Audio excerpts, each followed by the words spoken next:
Hi friends, இன்றைக்கி நம்ம ரொம்பவே சூப்பரான மொறுமொறுப்பான ஒரு பிஸ்கெட் தான் எப்படி செய்கிறதுன்னு பார்க்க போகிறோம். இந்த பிஸ்கெட் செஞ்சு ஸ்டோர் பண்ணி வச்சிட்டோம் அப்படின்னா ஒரு வாரத்துலேருந்து 10 நாள் வரைக்கும் நமக்கு ஸ்நாக்ஸுக்கு பிரச்சனையே இல்லை. குழந்தைங்களுக்கு ஸ்கூலுக்கு கொடுத்து விட்றதுக்கு இது நம்ம ரொம்பவே ஹெல்த்தியாக கோதுமை மாவு வச்சு தான் பண்ண போகிறோம். இதுக்கு ஒரு பவுல் எடுத்துக்கலாம். அதுக்கு ஒரு கப்பு, நம்ம எந்த கப்பில் அளக்குறோமோ அதே கப்பில் நீங்கள் எல்லாமே அளந்துக்கோங்க. ஒரு கப் அளவுக்கு கோதுமை மாவு சேர்த்துருக்கேன். அதுலேயே அரை கப் அளவுக்கு ரவை எடுத்துக்கலாம். அதே மாதிரியே டெசிகேட்டட் கோகோனட் இருந்தால் நீங்கள் 1/4 கப் அளவுக்கு சேர்த்துக்கோங்க. நான் இன்றைக்கி தேங்காய் நம்ம ஃப்ரெஷ்ஷான தேங்காய் எடுத்துகிட்டு அதை நல்லா ட்ரை ரோஸ்ட் பண்ணிவிட்டு இந்த மாதிரி ஈரப்பதமே இல்லாமல் சேர்த்துக்கலாம். ஒரு ஸ்பூனால் நெய் சேர்த்துக்கலாம். ஒரு அரை ஸ்பூன் அளவுக்கு பேக்கிங் பவுடர், கொஞ்சமாக ஒரு சிட்டிகை பார்த்திங்கன்னா பேக்கிங் சோடா, இப்போது 1/4 கப் அளவுக்கு ஜீனி எடுத்துருக்கேன். அதில் ஒரு 3 ஏலக்காய் போட்டு நல்லா பவுடர் பண்ணிவிட்டு அரை கப் அளவு வந்துருக்குது. இப்போ நம்ம இதையும் சேர்த்துக்கலாம். நீங்கள் பவுடர் சுகராகவே எடுக்கிறீங்க அப்படின்னா அரை கப் அளவுக்கு சேர்த்துக்கோங்க. இப்போது இது எல்லாத்தையும் நல்லா மிக்ஸ் பண்ணி கொடுத்துக்கலாம். இது நம்ம கோதுமை மாவு வச்சு பண்ணுறனால நல்லா ஹெல்த்தியான ஸ்நாக்காக இருக்கும். இதுலேயே அரை கப் அளவுக்கு தண்ணி எடுத்தேன். அரை கப் கரெக்டாக இருந்தது தண்ணி. இப்போ இது எல்லாத்தையும் நல்லா மிக்ஸ் பண்ணிவிட்டு நல்ல கெட்டியான ஒரு பதத்துக்கு சப்பாத்தி மாவு மாதிரி நம்ம பசைஞ்சு எடுத்து வச்சுக்கலாம். தண்ணி அதிகமாக தெளித்து பண்ண வேண்டாம். அரை கப்புன்றது நம்ம எடுத்துருக்க அந்த ஒரு கப் மாவு எல்லாத்துக்கும் கரெக்டாக இருக்கும். பாருங்கள், இந்த மாதிரி நம்ம பசைஞ்சு எடுத்து வச்சிடலாம். இப்போ இதை நம்ம உடனே தேய்ச்சிக்கலாம். இதை ஊற வைக்கணுன்னெலாம் இல்லை. இப்போ இதை நம்ம ஒரு 3 பாகமாக கட் பண்ணி எடுத்துக்கலாம். இந்த மாதிரி கட் பண்ணி எடுத்து வச்சுட்டு உங்களுக்கு என்ன ஷேப்பில் பிடிக்குதோ அந்த ஷேப்பில் பிஸ்கெட்டை நீங்கள் கட் பண்ணி எடுத்துக்கோங்க.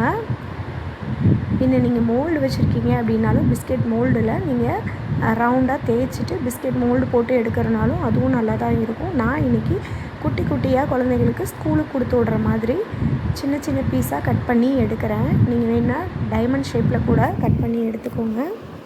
நமக்கு என்ன ஷேப் பிடிக்குதோ அந்த ஷேப்பில் நம்ம கட் பண்ணிக்கலாம். இப்போ இந்த மாதிரி கட் பண்ணிவிட்டு அதை அப்படியே நம்ம சின்ன சின்ன பீஸாக கட் பண்ணி எடுக்க போகிறோம். ரொம்ப லேஸாக நம்ம கட் பண்ணி எடுக்க வேண்டாம். கொஞ்சம் திக்காக இருந்தால் தான் பிஸ்கெட் பார்த்திங்கன்னா நமக்கு சாப்பிட்றதுக்கு நல்லாயிருக்கும்.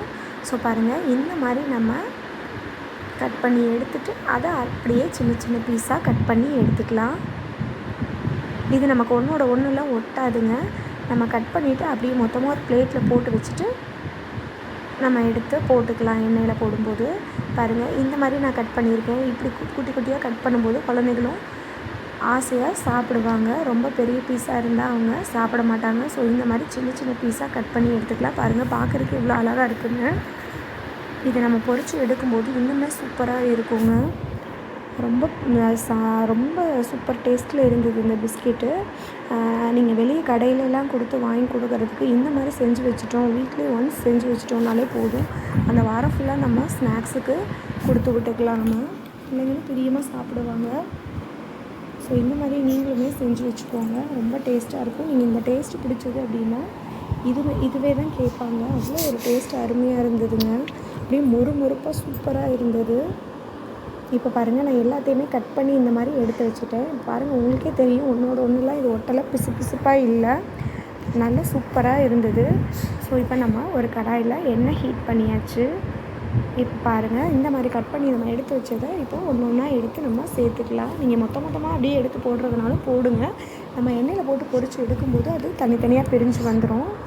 ஸோ இந்த மாதிரியே நம்ம எல்லாத்தையுமே போட்டுக்கலாம். ஒரு 2-3 பேட்சாக போட்டு எடுத்துக்கோங்க. சிம் பண்ணி எண்ணெய் நல்லா ஹீட் பண்ணிவிட்டு சிம் பண்ணிடுங்க. சிம் பண்ணிவிட்டு இந்த மாதிரி கோல்டன் ப்ரௌன் இருக்கும்போதே நம்ம எடுத்துடலாம். நீங்கள் கலர் நல்லா வரணும்னு சொல்லி விட்டுட்டே இருந்தோம்னா ஒரு மாதிரி கருகின மாதிரி ஆயிரும். ஸோ கோல்டன் ப்ரௌனில் இந்த மாதிரி பாருங்கள், நம்ம அந்த ரவையெல்லாம் சேர்த்துருக்கிறது பொரிஞ்சு வரும்போது பாருங்கள் எவ்வளோ சூப்பராக இருக்குதுன்னு. பார்க்குறதுக்கும் சூப்பராக இருக்குது. டேஸ்ட்டுமே ரொம்ப அட்டகாசமாக இருந்ததுங்க. கண்டிப்பாக நீங்கள் இதை ட்ரை பண்ணி பாருங்கள். இங்கே பாருங்கள், நம்ம இந்த மாதிரி கோல்டன் ப்ரௌன் வரும்போது எடுத்துட்டோம் அப்படின்னா இப்போ நமக்கு எடுத்த உடனே அது ஒரு மாதிரி மெதுவாக தான் சாஃப்டாக இருக்க மாதிரி இருக்கும் பிஸ்கெட்டு. கொஞ்சம் நேரம் ஆறுச்சுன்னா சூப்பராக மொறுன்னு வந்துடும் நமக்கு பிஸ்கெட்டு. பாருங்கள், சூப்பராக ரெடி ஆயிடுச்சு. பார்க்குறதுக்கு எவ்வளோ சூப்பராக இருக்குது பாருங்கள். இதே மாதிரியே நம்ம எல்லா பிஸ்கெட்டையுமே போட்டு பொரித்து எடுத்துக்கலாம் எண்ணெயில். இதில் சுத்தமாகவே நமக்கு எண்ணெய் இழுக்காதுங்க.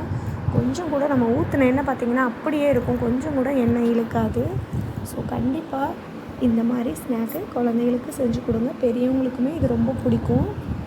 நல்ல ஒரு ஈவினிங் டைம் ஸ்நாக்ஸு.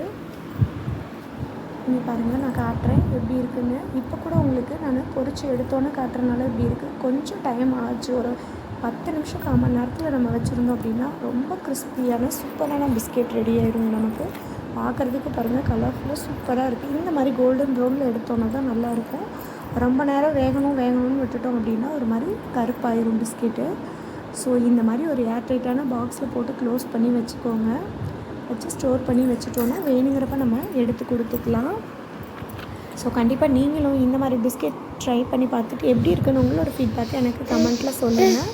நீங்கள் இப்போ தான் நம்மளோட சேனலை ஃபஸ்ட் டைம் பார்க்குறீங்க அப்படின்னா சேனலை சப்ஸ்கிரைப் பண்ணிவிட்டு ஆல் த பட்டனை கிளிக் பண்ணி வச்சுட்டிங்க அப்படின்னா நான் போடுற வீடியோஸ் உங்களுக்கு உடனுக்குடன் நோட்டிஃபிகேஷனாக வரும்.